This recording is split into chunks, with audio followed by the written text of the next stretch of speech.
Pernahkah kamu membayangkan apa dampak yang dapat ditimbulkan dari pembangunan rumah tempat tinggal? Apakah seluruh pembangunan rumah tidak akan merusak lingkungan? Atau justru sebaliknya? Hai semua, kami dari kelompok 9 kelas K1 Teknik Green Building yang beranggotakan Dimas, Rabil, dan Idam. Kali ini kami akan membahas mengenai dampak pembangunan rumah tempat tinggal.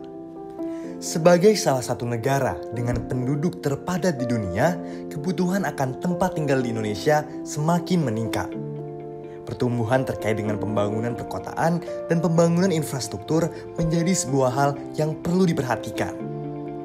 Menurut Kementerian PUPR, kebutuhan akan perumahan hingga tahun 2025 diperkirakan mencapai lebih dari 30 juta unit. Sehingga kebutuhan rumah baru diperkirakan mencapai 1,2 juta unit per tahunnya. Seringkali pembangunan infrastruktur tersebut tidak memperhatikan aspek lingkungan.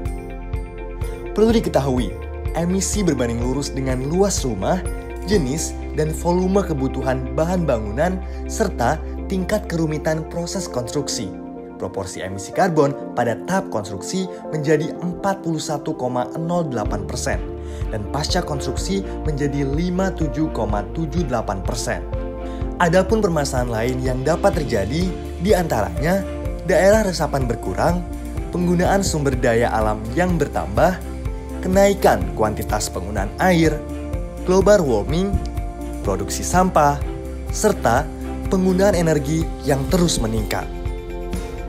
Permasalahan-permasalahan ini apabila tidak segera diatasi dapat menyebabkan dampak yang lebih parah. Untuk itulah, kita tidak bisa membiarkan hal ini terjadi secara terus-menerus.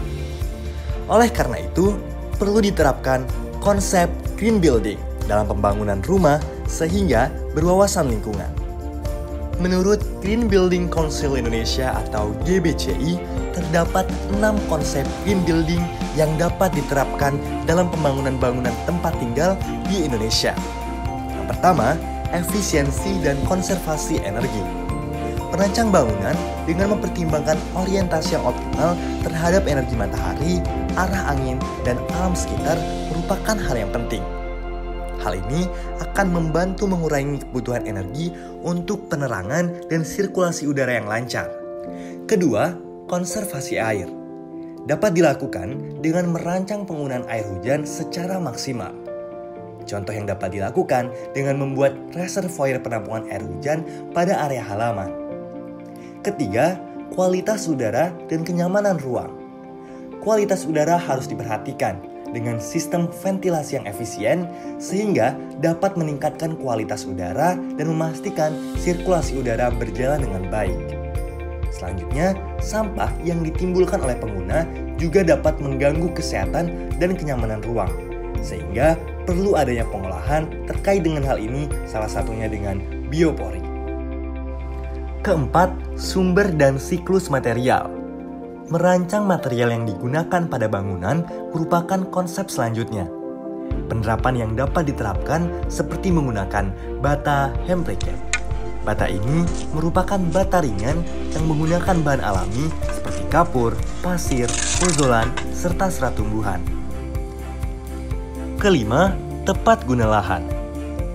Hal yang dapat dilakukan adalah merancang infrastruktur pendukung seperti area hijau dan penanganan terhadap air hujan.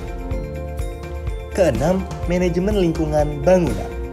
Pengelolaan ini berfokus pada efisiensi sumber daya, pengurangan limbah, dan pemeliharaan keberlanjutan sepanjang siklus hidup bangunan yang mendorong penerapan teknologi dan praktik terbaru untuk mengurangi konsumsi energi dan juga air, serta penggunaan material yang ramah lingkungan.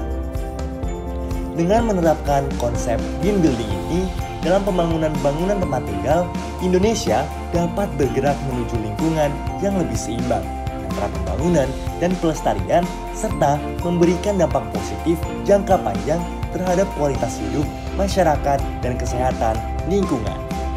Kita juga bisa memulai dari hal kecil.